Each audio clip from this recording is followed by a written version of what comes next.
Welcome back, friends. Welcome back to the homestead. It's pretty much the last week of February and it's time hopefully for the snow to melt. We've started to see the snow melting already, and in this video I just want to take you through some of the problems we face with the melting. As much as it's a blessing and spring is on its way and all those kind of things,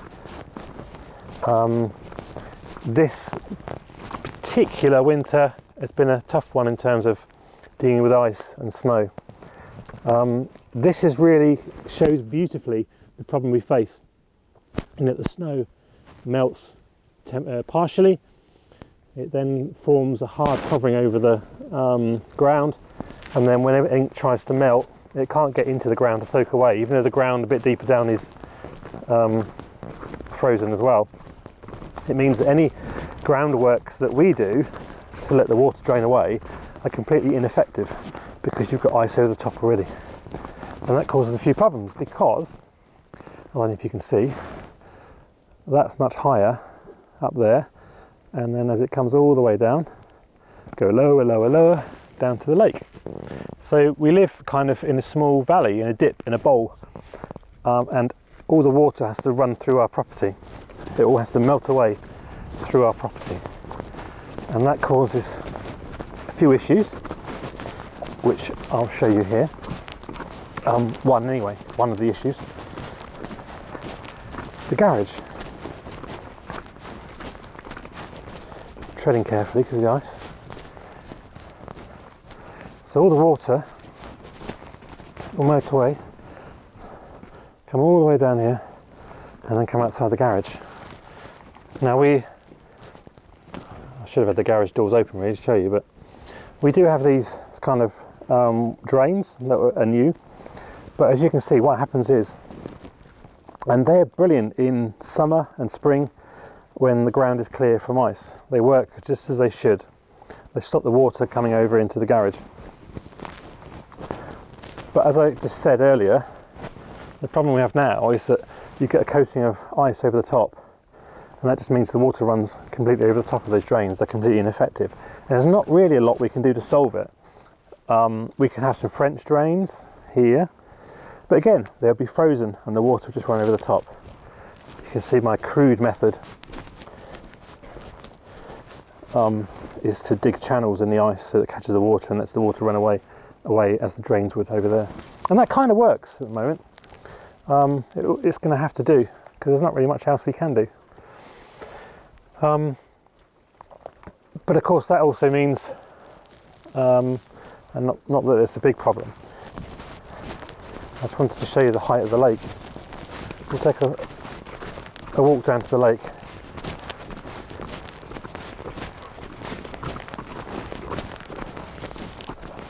I don't know if you can see over there water where there shouldn't be water.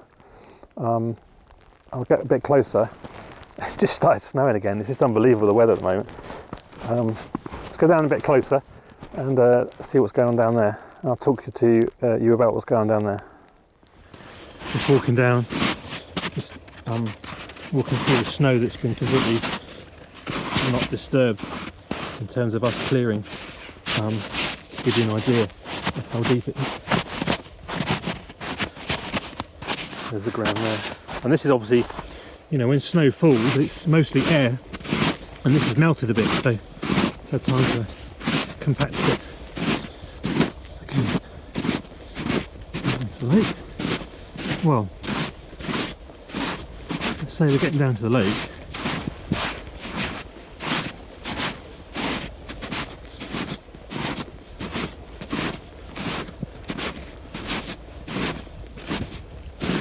This shouldn't be the lakeside.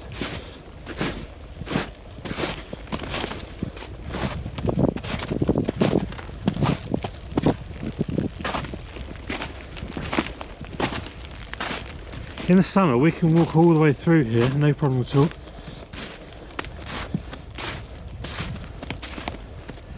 Have to be careful because I don't know how close the water's come up to about here, I think. Certainly there.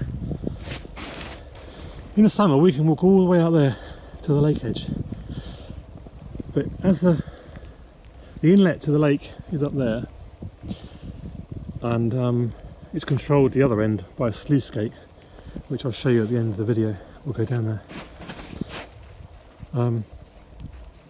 But obviously what's happening is, not just from our land, but from all the land around, all the meltwater is running down into the lake. And it's causing the lake to almost overflow. The sluice gate is pretty much at maximum capacity. Most of the lake's still covered in ice because of the minus temperatures we've had over the winter. It takes a long while for it to thaw. We know this, we can see that this is not been here long because it's got some snow on it, but it's not frozen, or frozen thick anyway. So the water. Okay, let's continue. I'm back up in the kitchen now because the battery went in this phone.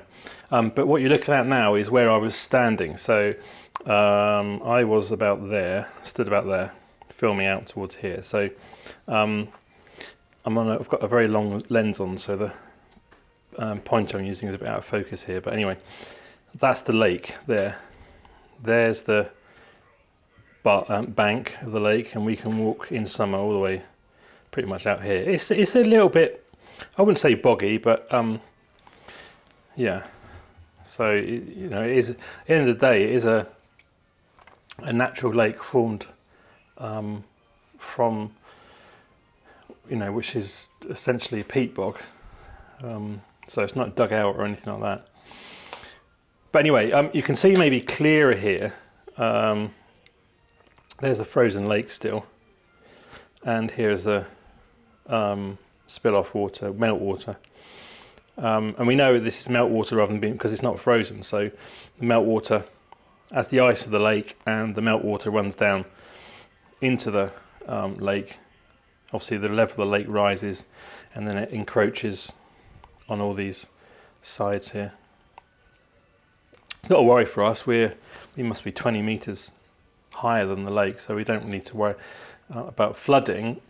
But the point of the video is to demonstrate, you know, we're kind of right in the middle of where all the water wants to run down to, by nature, by the, you know, nature of the fact that we're on a slope. Everything like this building and the woodshed and other buildings are in the way of where water wants to flow, so we have to channel it correctly to stop our problems. Now, I'm looking back at the garage we were looking at earlier. Obviously, that's an inherited problem. I joked to someone who I talked to, and I know is one of our viewers, that it was almost easier to rebuild the garage somewhere else to solve the problem rather than trying to fix the problem every year when the ice forms. And obviously next year we'll learn from this year's mistakes and we'll try and clear the snow better. But we can't be out there at night clearing water that's about to freeze when it runs down and all that kind of stuff. So we need other solutions, and we can't put ramps up because they're all on roads that we need to access. So, you know, we couldn't use like a system of swales to divert water off because we've got to physically drive over it. Right, okay, let's go down, before I say bye-bye, let's go down to the sluice gate at the other end of the lake, and I'll show you what's going on down there and the water as it flows out of the lake. So we're over there somewhere. This is the other end of the lake, there are sluices. If you can hear me over the sound of the noise, you can see the sluice is well over the top. Normally half a metre lower. Here it is coming out the other side, quite ferociously.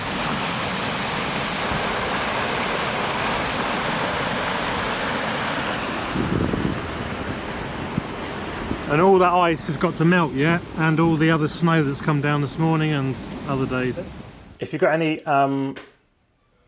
great sort of engineering solutions to how we can solve some of these problems, I'd really love to hear from you in the comments below.